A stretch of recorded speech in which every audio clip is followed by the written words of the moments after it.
மேச ராசி அன்பர்களுக்கு வணக்கம். இன்றைய இந்த வாரம் மேச ராசி பலனில் மேச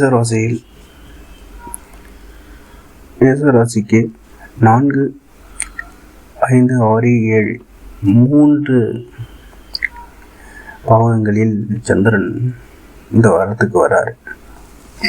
அப்படி வரக்குள்ள சந்திரன் 4ல் இருப்பது நன்மை, 5ல் இருப்பதும் நன்மை, 6ல் அஷ்டங்க அமைப்பு வரும், 7ல் இருப்பது மிகவும் பெரிய நன்மை. ஏன்னா ஒரு வளர்ப்பிறை அமைப்பில் தான் வராரு. அப்போக்கு நீங்கள் பார்த்தீங்கன்னா ராசிநாதன் செவ்வாய் 9ல் அமைந்திருக்காரு. 9ல் அமைஞ்சு 4ஆம் பார்வையை சனி பார்க்குறாரு. சனி 6ஆம் இடத்தை பார்க்குறாரு.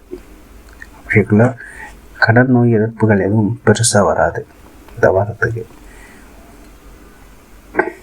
ஏன் சொல்கிறேன்னா, அங்கே ராசிநாதன் எதையும் தாங்கக்கூடிய அமைப்பில் இருக்கிறார்.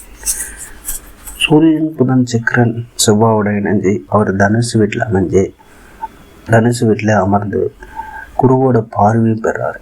7ஆம் பார்வையாக ராசிநாதனை பார்க்குறாரு. அப்படி இருக்கிறது ஒரு நல்ல அமைப்பு. என்ன அமைப்புனா, இந்த வாரம் ஃபுல்லாகவே நீங்கள் ஒரு தைரியமாக இருப்பீங்க, தைரியமான முடிவுகள் எடுப்பீங்க. நீங்கள் எடுக்கக்கூடிய முடிவுகள் அத்தனையும் சக்ஸஸாக போய் அமையக்கூடிய வாரமாக அமையும். 12ல் சனி இருப்பது செலவுகளை குறைக்கும். இந்த வெளியூர், வெளிநாடு அதான் போன்ற வெளியூரில் அலைச்சல் இருந்துச்சுன்னா அலைச்சல் கொஞ்சம் கம்மியாகும் இந்த வாரம்.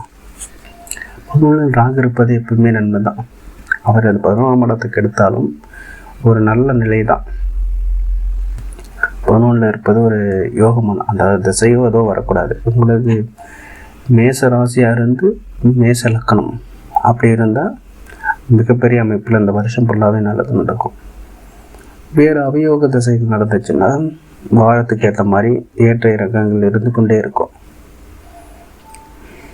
4ல் இருக்கிறதுனால 2ஆம் தேதியிலேருந்து 4ஆம் இடத்துக்கு சந்திரன் வர்றாரு. அப்படி வரக்குள்ள தாயின் மூலம் நன்மைகள், வீடு வாங்குறதுக்கு அட்வான்ஸ் கொடுக்குறது, இல்லைனா வாடகைக்கு அட்வான்ஸ் கொடுக்குறது, இல்லை வீடு மாற போகிறீங்களா அதுக்கு ஏற்ற மாதிரி ஏதான ஒரு சூழ்நிலை அமையும். தம்பி தங்கைகள் மூலம் நன்மைகள் இருக்கும். குழந்தைகள் மூலம் நன்மை நடக்கும். 6ல் வந்தாலும் அவர் சரியில் பார்வையில் இருக்கார். அதனால் அந்த ஒரு 5ஆம் தேதி 6ஆம் தேதி அந்த 2 நாளும் கொஞ்சம் டல்லாக போகிற மாதிரியான ஒரு சூழ்நிலை வரும். அதுக்கப்புறம் 2 நாள் கழித்து 7ஆம் தேதி 8ஆம் தேதி எல்லாம் பார்த்திங்கன்னா மறுபடியும் பழைய நிலைய வளர்ப்புறை அமைப்பில் இந்த ஒளி கொஞ்சம் இருக்குது சந்திரனுக்கு. அந்த அமைப்பில் ராசியும் பார்க்குறாரு. ராசிநாதனும் குருவின் பார்வையில் அமைந்து குருவின் வீட்டு இருப்பது நல்ல யோகம். அடுத்த வாரமே உங்களுக்கு ஒரு மாற்றமே வரும். எவ்வளவு நாள் மாற்றம் வரல அப்படின்னு எதிர்பார்த்துருக்கீங்கன்னா இந்த மாற்றம் ஒரு வளர்ச்சிக்கான மாற்றமாக இருக்கும். மேச ராசி பரணி நட்சத்திரத்தில் வந்தவங்க பார்த்துட்டிங்கன்னா அது ஒரு மேற்படி, அதாவது அந்த ராசிலேயே கொஞ்சம் நல்ல நட்சத்திரம்னா அது பரணி நட்சத்திரம் தான். அந்த நட்சத்திரக்காரங்களுக்கு இந்த வருஷம் ஓரளவுக்கு எல்லாத்தையும் சமாளிக்கக்கூடிய அமைப்பில் வந்துடும். அதன் பிறகு பார்த்தீங்கன்னா 12ல் சனி இருந்து நேராக 6 பார்க்குறாரு. அப்படி பார்க்கறது 6ஆம் இடத்தை அழிவிலக்க செய்து கடன், நோய், அசிங்கம் அந்த மாதிரி பிரச்சனைகள் எதுவுமே கொடுக்காம எல்லாத்தையும் சமாளிக்கக்கூடிய அமைப்பில் இருக்கும். யோக தசைகள் நடந்தால் இன்னும் மேற்படி அதிகமாக இருக்கும். அப்படி அவயோக தசைகள் நடந்தாலும் அது கட்டுக்கோப்பில் இருந்து அதை சமாளிக்கக்கூடிய அமைப்பில் வந்துடும். அப்படியே 9ஆம் இடத்தை குரு பார்க்குறாரு. 3ல் இருந்து 9ஆம் இடத்தை குரு பார்க்குறாரு. 3ல் இருக்கிறது காதல் சக்ஸஸ் ஆகக்கூடிய அமைப்பு.